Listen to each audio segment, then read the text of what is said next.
Yeah, so my story in education starts 9 years ago. Like I said, I was undocumented until the age of 25. And I was just surviving life the way I needed to do that. And I came across this job position in education where it said, you can work doing attendance at school. And for me, coming from this background where my parents were custodians and janitors, doing that work is like a level up. I was like, yes, I'm in an office, I'm gonna make this happen, let's go. So I connected with the community. It's my community in East Oakland. That's where I'm from. That's where I reside at the moment. And I just love doing the work.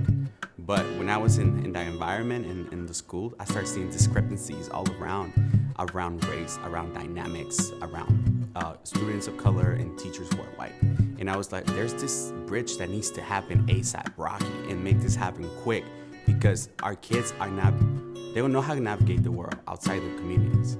And I was like, we need to teach them how to code switch. So for me, the word code switching is big and had impacted me since growing up. So I started vocalizing, hey, we need to do this, we need to do this. And I was like, listen, I grew up in Oakland. I'm in East Oakland. I got shot at the age of 15. I lost my dad at the age of 16. I'm undocumented. My story is rough, but you still gotta elevate kids because they all come from the same background that I come from. So I was like, if we are not literally like meeting them at their level and elevate them, like we are doing a disservice to them. So we gotta make sure we put in the hard work. And that's where the whole idea of like being an educator for me is not enough. I gotta be a community member, a parent. Sometimes I gotta be a cousin, an uncle, like anything. And I gotta be able to like navigate those spaces very like fluidly. That way the student can see that, oh, you really care. Because honestly, a lot of the students that we work with come with a lot of trauma. And in order to like serve and really like be committed to them, you gotta be able to put different hats in different shows and be able to articulate on the spot, make something happen. I consider myself an artist as well. I do a lot of poetry, I like to do metaphors, so I always rely on storytelling. Storytelling, just my story of my parents, story of my family and community members, so I can help them elevate themselves. It starts with like me having a voice, right? I like to tell people, I also have a podcast where I tell people I was lost since I was 10 and I'm 31 now, and I found myself again because I have a voice. I've been telling my story without any like red tapes. This is who I am, and this is what the world's expecting for me to say, but I'm not. I'm gonna say what feels right with me, and the energy that I bring to you is gonna open so many doors. Yeah, man. I mean, I love East Oakland. There's beauty in the struggle. East Oakland is a place where the way I navigated life growing up in East Oakland is like it's all survival mode. Most of our kids come from places where they just get to survive. Their parents are working 24/7. There's little to no bandwidth to talk about emotions. There's a lot of violence happening in East Oakland. So at a really young age, you start to navigate the world differently, and you start to like really pinpoint to like facial expressions, taking social cues, what's gonna happen to me if I make this move. So kids come already with that like urgency to like what's happening, super alert of their surroundings and what's happening around them. So that's kind of like the environment of East Oakland. And growing up, I saw that as there was a lot of tension, like, oh, I cannot trust that person. So students already come with that, like, I'm not gonna trust you because my environment at home is like trust myself only. So when they come to school, it's like deconstructing that and saying, hey, I'm here for you. Especially me, like, one of the things that I say to kids is like, listen, I'm an educator, but I'm here for you. And this is not like a vendetta of like, I'm trying to correct the system. It's like, I'm here gonna elevate you. I'm not gonna fix you. I'm part of your journey. And those words just elevates the kid, knowing that they come from this like place in East Oakland that is survival mode. I feel like we try to sell kids on this magical land. At the end of high school, you go to university and you eventually have a job, and the grass is greener on the other side. And don't get me wrong, that works for some, right? But I'm a person who didn't work for it. And the reason why I worked for it is because there were so many forces outside the school that were stopping me to continue to elevate. Like, people had asked me so many times, like, hey, you dropped out of high school 3 times. And I was like, yes, because I got shot. My dad passed away, and then I hit depression. And I was like, and the system wasn't ready to deal with that. They weren't ready to deal with me going through all those phases. So after high school, I was able to like balance out and like reach out for knowledge when I was ready, right? So what resonates with them is the storytelling of a person who is not just a real model, it's like an HD real model. Like you can feel it and touch it and hear it. So yeah, just being super real and honest about who you are. The topic of like the kid comes from East Oakland is like kind of taboo, or like the kid lives in a 1-bedroom apartment with like 2 other families, and people name it, but they're gonna really like dive in and talk about it. Like, okay, how can we support the kid? What are we doing in the school to kind of like minimize the impact of the emotions that they're having at home, and how can we kind of curate that situation for them? Education, some of the skills that they're learning from us are the skills that they're gonna drive with. Even if they're gonna finish high school, they're just gonna have that knowledge with them. We care about the whole child, even about like outside the school gates, their communities. So what are we doing to make that happen? I have students who I try to get them at a personal level, like what's going on at home, what's happening, and they open up. And they go to the classes and there's this disconnect because the majority of the staff members who are teaching are white, right? So there's this disconnection. Now it puts me in a position where, one, I gotta be the bridge. That bridge I talked to about 9 years ago where I saw it, now I'm that bridge that I gotta connect both of the students and the teacher and make them see, and vice versa, that we gotta teach each other, right? And one of the things that I see with the students is that they listen to my story, they connect, and I have their trust, and then they trust me to make a decision of like, hey, this teacher is really trying to teach you something, so it's time to pay attention. What token of power they're gonna drop on you, so let's make that happen. Sometimes I feel like I'm too relatable to the kids, to the point where the kid comes to me and says, Mr. Martinez, this happened this weekend, and I was like, I have a story for you about me for that, right? So it's like, I have stories for kids that connect to me like at so many levels. Literally like 10 minutes ago, I was talking to the student in my office right now, and she was like, Ms. Martinez, I listened to your podcast over the weekend about your story, and it connects with me, and it makes me feel like a better person now. And to me, that's a win. Like, I can walk out of this room and be like, I won, because that kid already shifted their mindset about where they at and the privilege they have for themselves. So, yeah, having hard conversations about what matters to you. Like, you want to go to college? Cool, let's have that conversation. You don't? Okay, let's have that conversation in the classroom settings with all the teachers so they all understand where you're going and understand your trajectory, right? We're not trying to fixate what your mind is going to be 4 years from now. We definitely want to curate where you're going and where you're at right now, but navigating the space that you're in right now matters to us a lot. And we're not here to fix you again. I'm just here to be part of your journey, so you decide where you go. There's so many layers. Like, I myself, I was homeless for a while. And when we talk about homelessness and how that's impacting Oakland, I feel like that issue's been going on for such a long time in Oakland, but it hasn't been addressed because sadly, it was a majority of people of color living in the city. Now all of a sudden there's a different demographic happening in the city. Now it becomes an issue, right? And a lot of our kids have been living in those communities for a really long time. So to them, it's like a normal thing. But now we're addressing them, and some of the questions come up like during the podcast series where kids are like, I've been living in that block for such a long time. I see that homeless guy all the time. Like, it's not a problem, but now it's a problem. And I feel like those are the conversations that we are having. I'd rather talk to you because they connect with me. And me as a person of color, I have the responsibility to push them to talk to the white person and really make that connection and argument of like, hey, let's sit down and talk. Because I understand your struggle, but to really make a change and to elevate your thinking, it's not that you got to talk to the white person. You just got to articulate your thoughts and not be afraid to have that conversation with the person that in your eyes, you see them as the person coming in, right? So making sure that that tension is kind of out of the way and you really have that conversation happening. So I try to keep the hype up. I'm big on like energy and vibes, and what you put out into the world is going to come back to you. And they definitely feel that for me. Mr. Martinez coming around with a deep conversation about life, but I know it resonates with them. And I'm always happy to like integrate other people, be part of this conversation and engage them into like, hey, the kid is going through a difficult time. Say hello, reach out. This is what's happening to them. I did a home visit last Wednesday. I heard this. So transferring that information so the teacher and other staff know that they can tap into that. And just a simple like, hey, I hope you're doing well, goes a long way when it comes to like behavior and academically, because they are able to respond in a different way.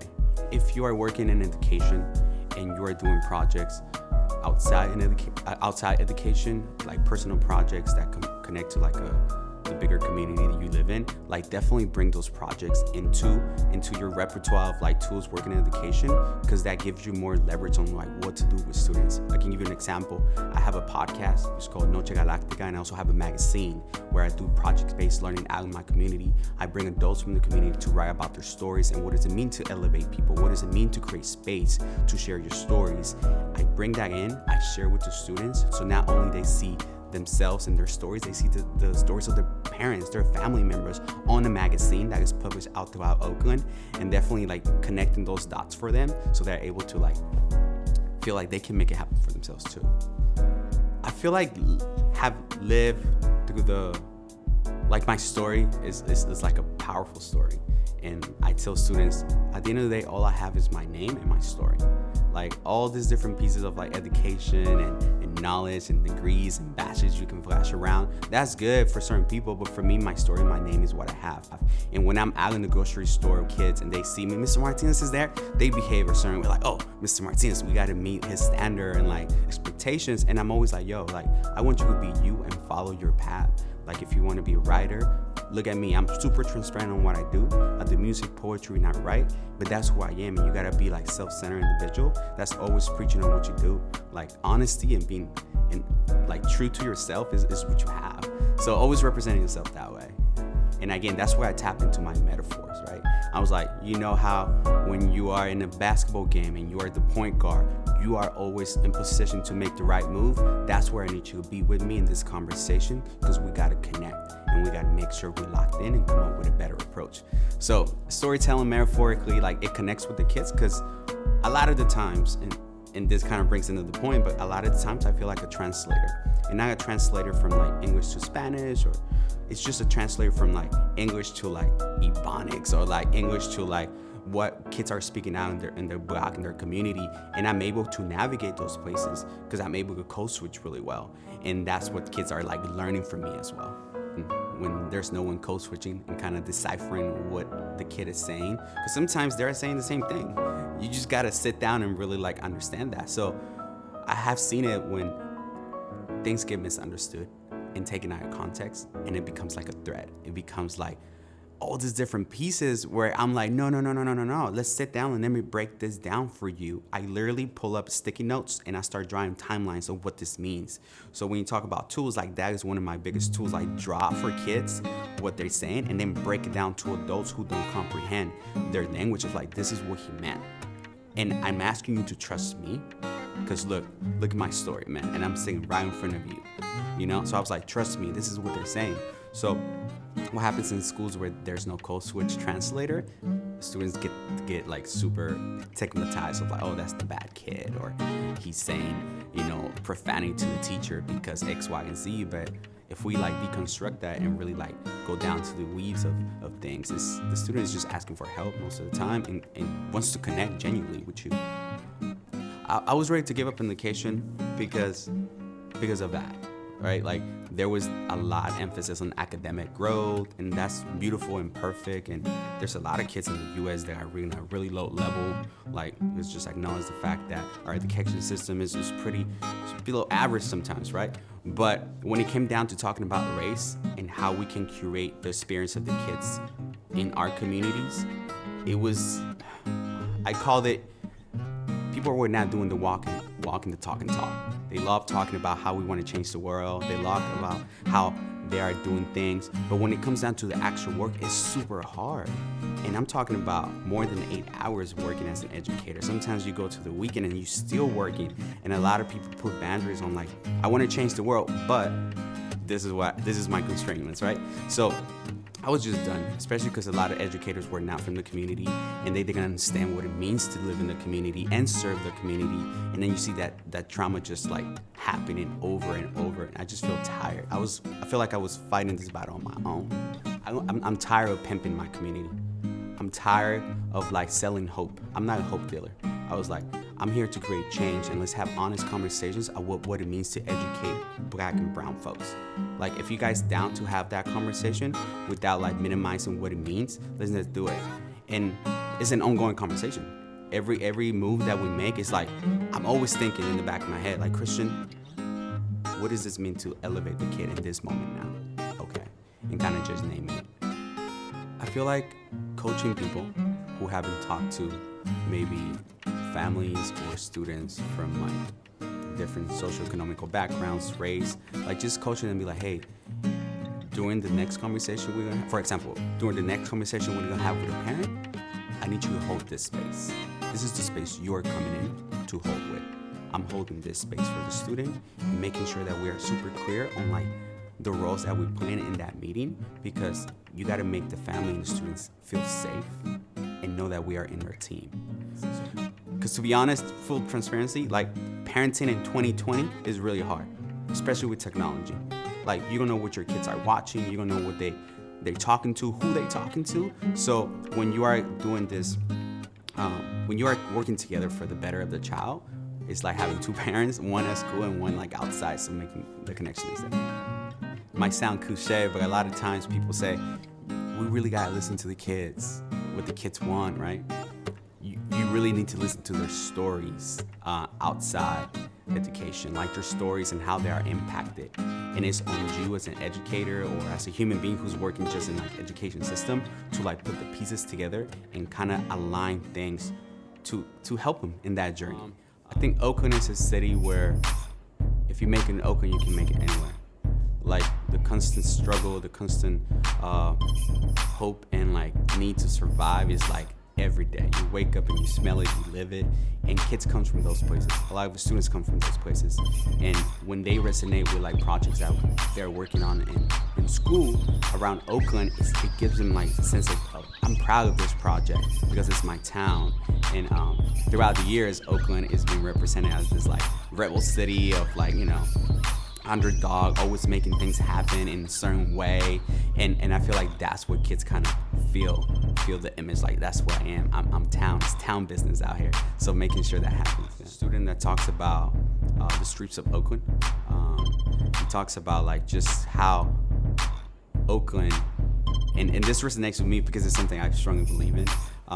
He named that living in Oakland, living in the hood, living in the ghetto gives you a certain advantage in life because you are able to navigate the life differently and see the world differently. And that connects with me because when I was like 16, 17, I did a documentary on YouTube where I talk about that, like how living in the hood gives me a different advantage.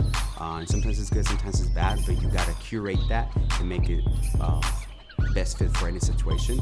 And there was, you know, it helped me believe that kids are understanding the code switching piece, which is what I really want them to take from me.